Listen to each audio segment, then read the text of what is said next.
A multiplicação de pães aponta para a multiplicação da graça. Por isso que quem quer usar Jesus para encher barriga, nunca vai entender a grandeza do favor e da graça de Jesus. Sabe por que o texto diz que sobrou 12 cestos? Para sinalizar que a graça não tem limites. Ela alimenta a todos e ainda sobra. Sobrar pão no texto é falar da graça superabundante. Porque a graça de Deus ela é transbordante. A graça de Deus é cesto cheio. A graça de Deus é comunitária. A graça de Deus é para todos. É por isso que a graça alimenta a todos, ainda sobra para quem quiser chegar e comer.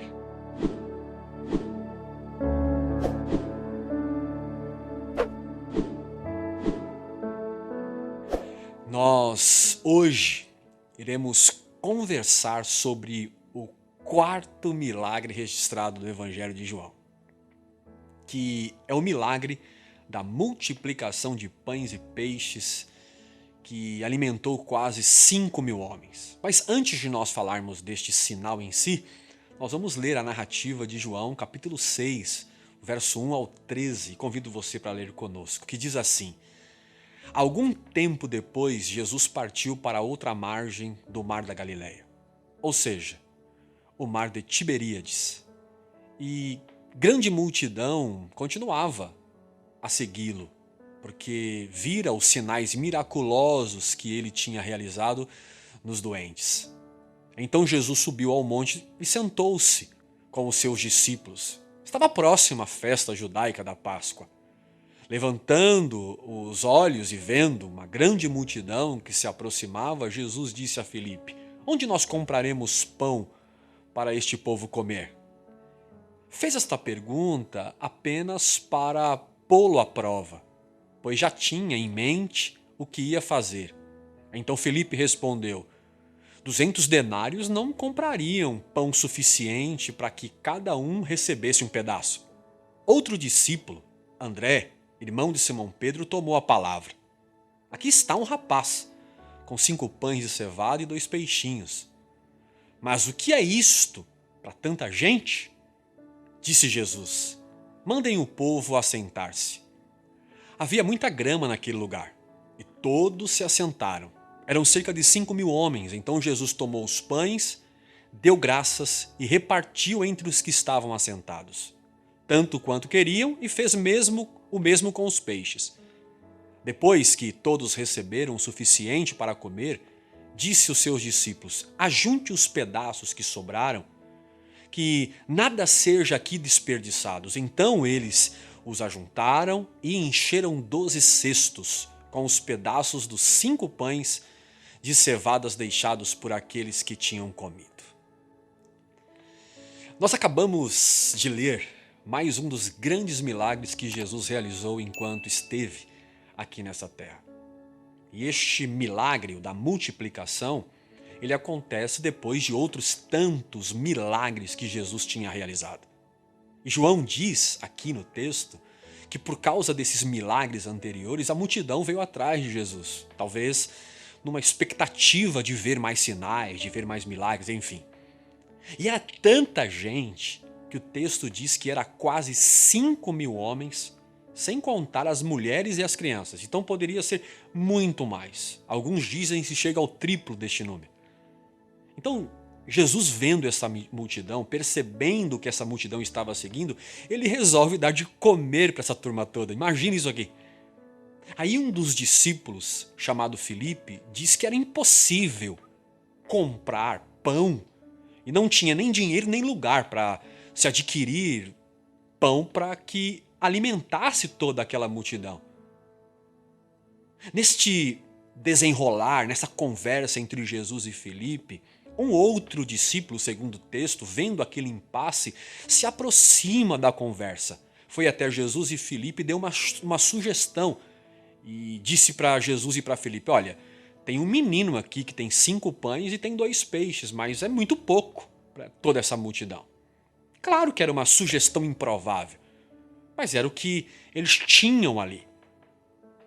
Aí o texto vai dizer que Jesus pega este recurso, agradece a Deus e pede para distribuir para aqueles que estavam assentados na grama, esperando alguma coisa acontecer ou alguma coisa para comer. Aí, gente, o milagre acontece.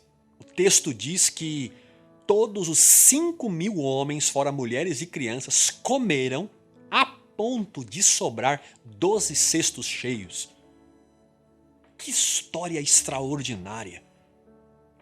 Que milagre sensacional!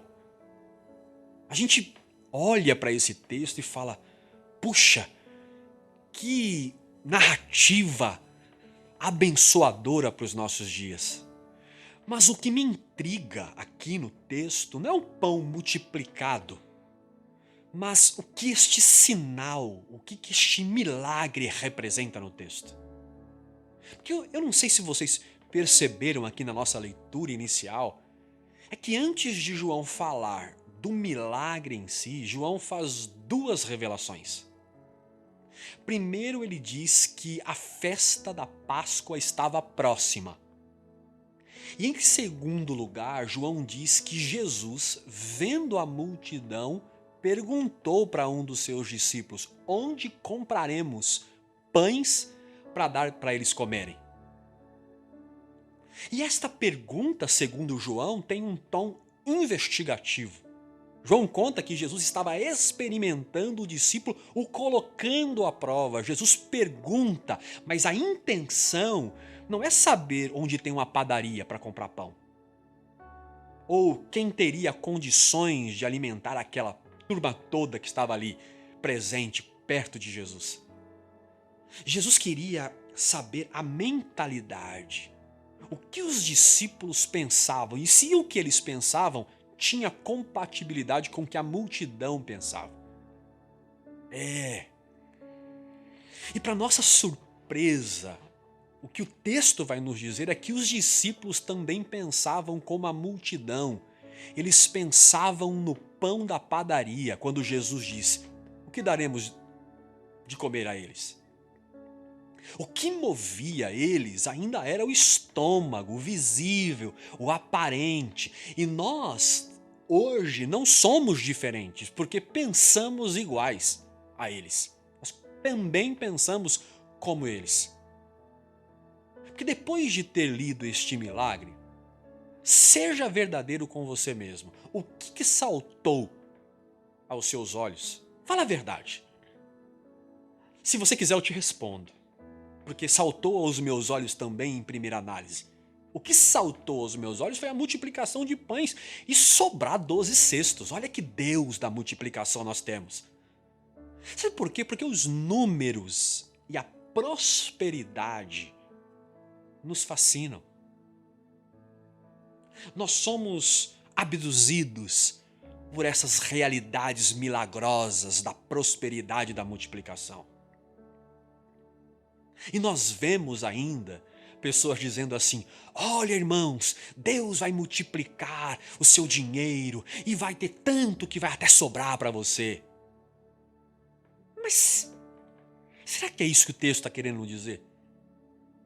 Seria este o princípio real do texto?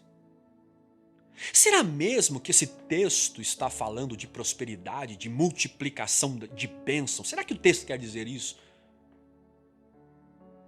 Nós precisamos recordar que os milagres do Evangelho, aqui principalmente do Evangelho de João, são sinais.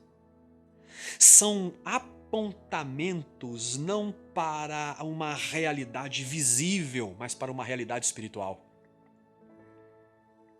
Logo, pensando assim, a multiplicação de pães não fala de pão em si.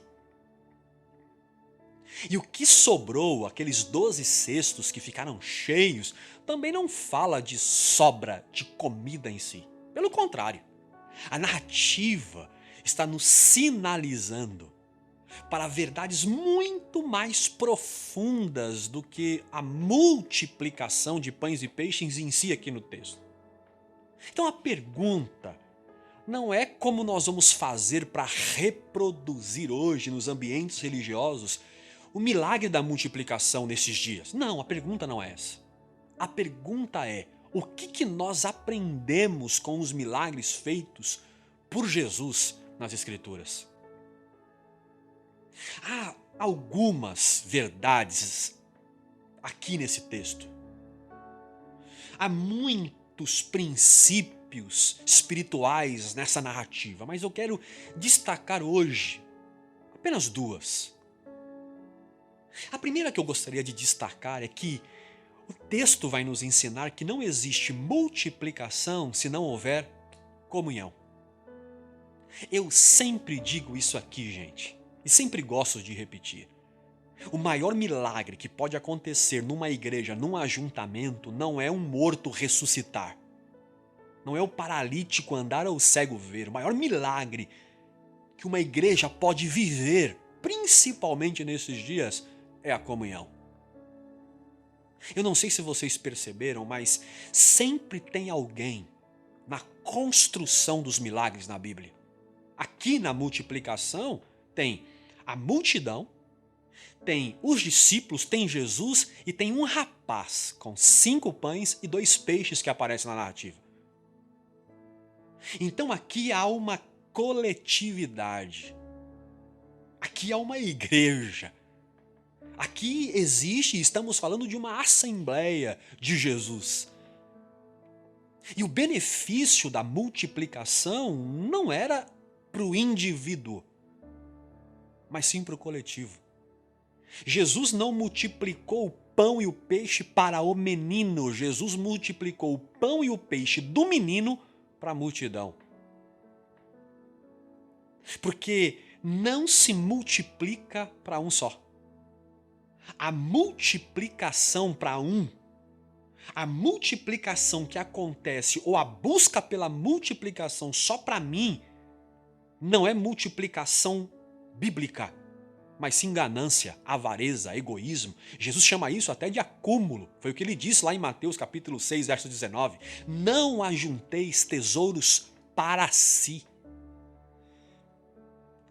Preciso que você entenda o princípio do texto.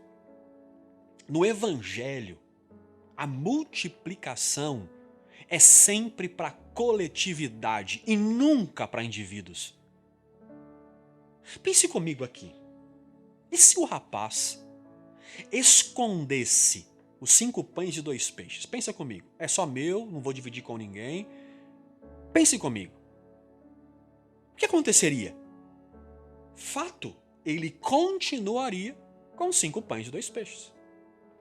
Mas como ele resolveu repartir, como ele resolveu dividir com todos que ali estavam os 5 pães e os 2 peixes, aqueles 5 pães e 2 peixes multiplicou em pelo menos mais 5.000 pães e 5.000 peixes, pelo menos.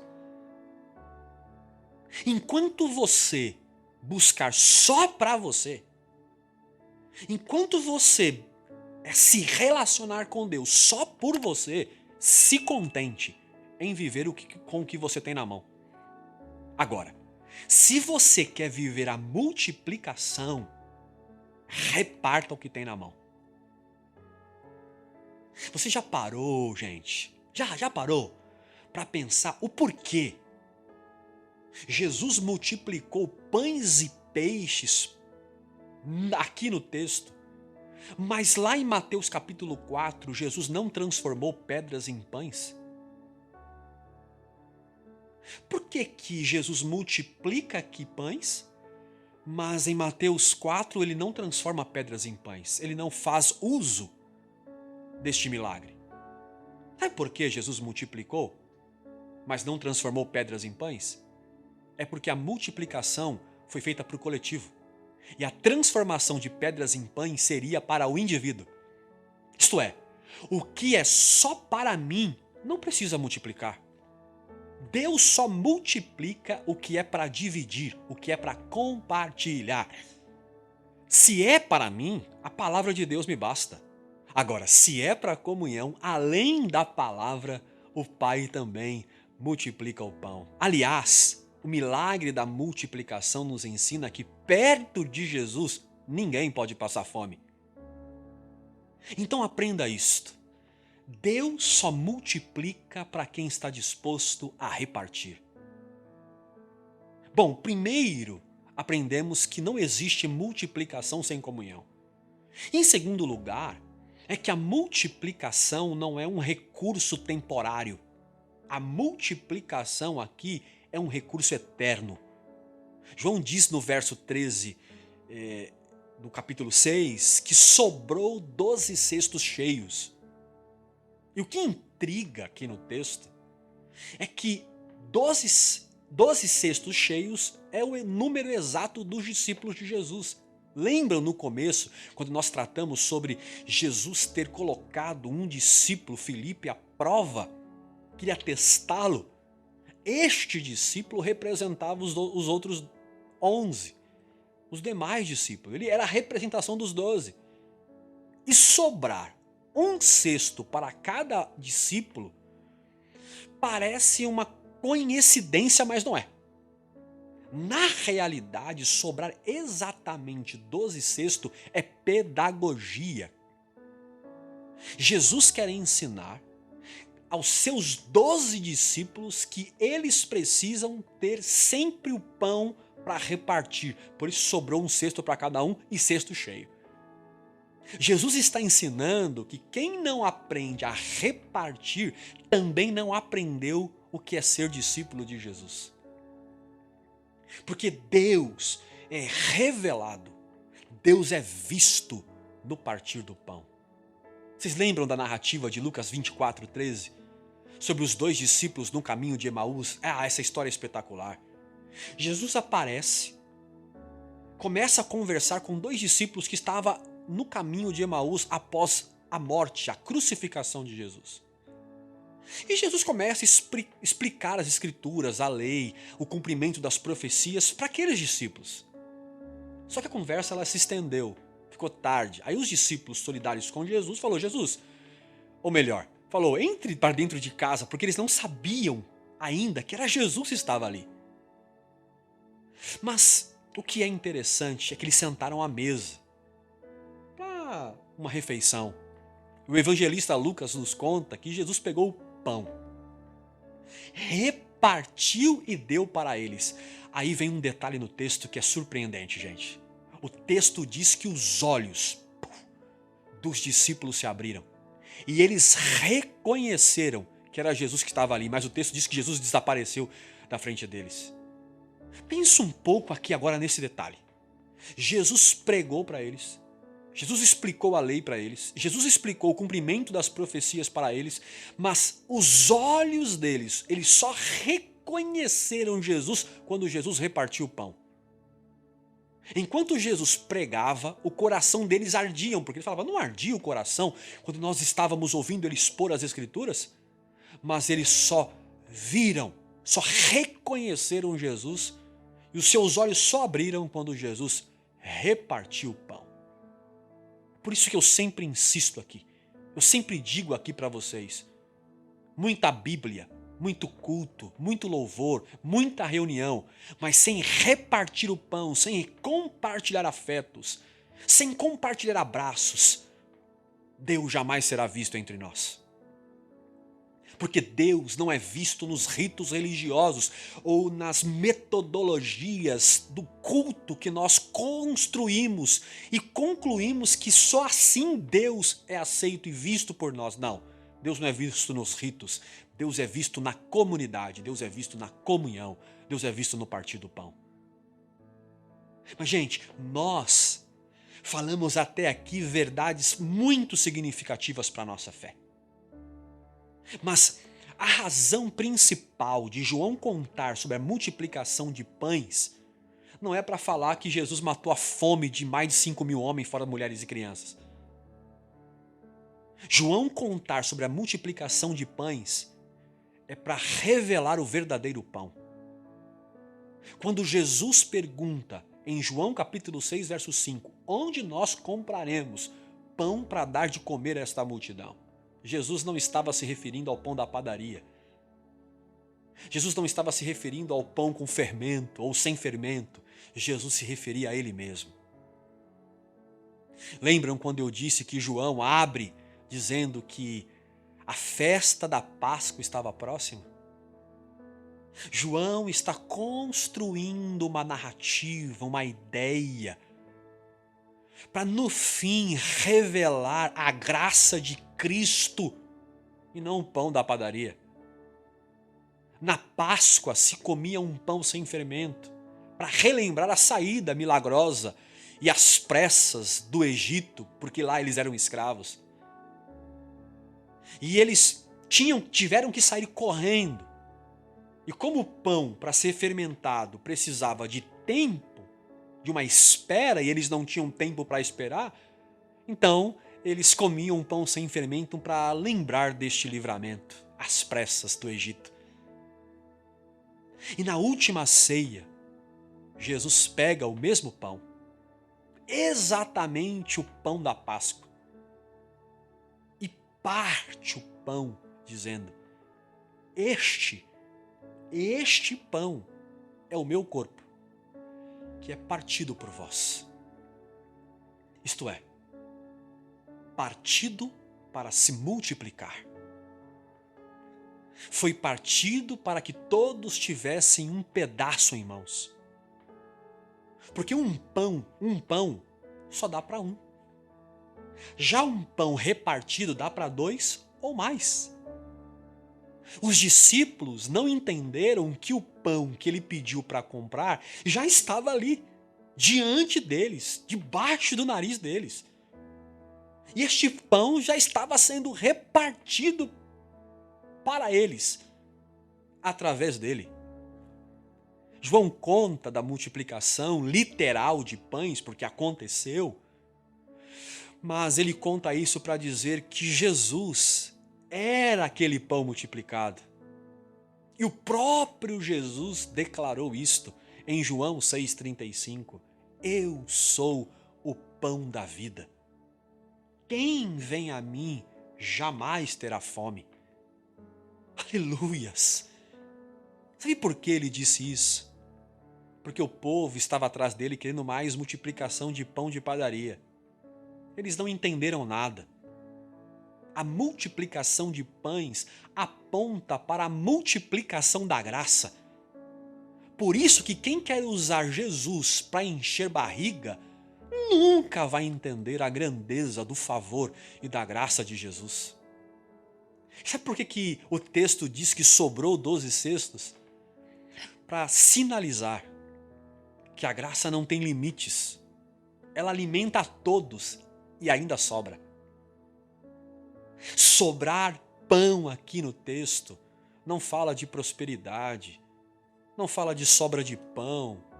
Não, sobrar pão no texto é falar da graça superabundante, da graça que sobra, que sobeja.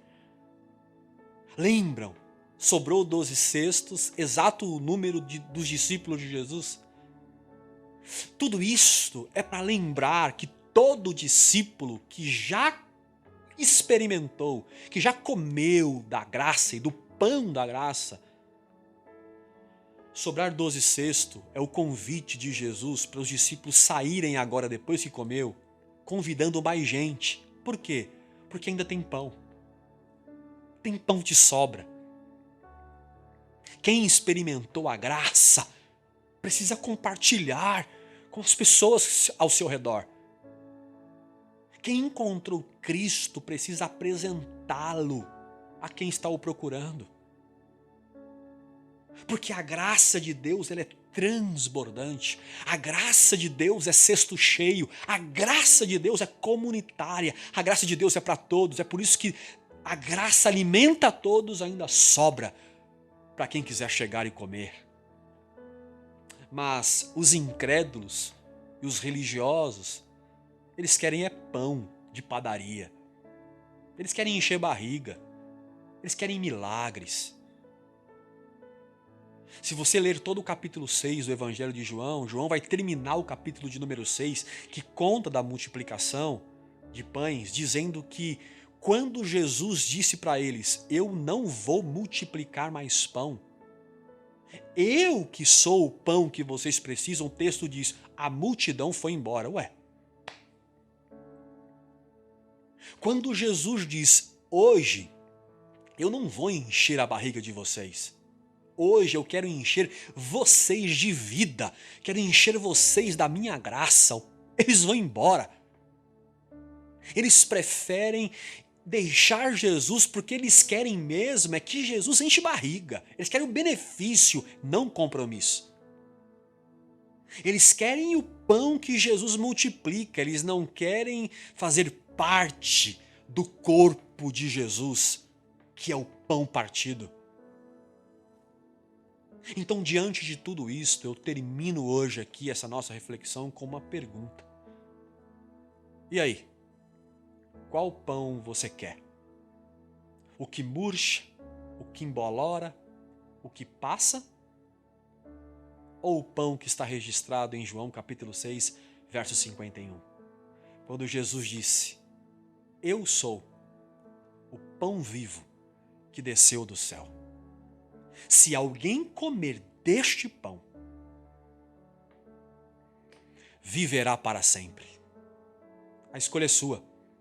Se eu pudesse te dar um conselho, eu diria: prefira o pão vivo. Sabe por quê? Porque nem só de pão viverá o homem, mas de toda a palavra que sai da boca de Deus.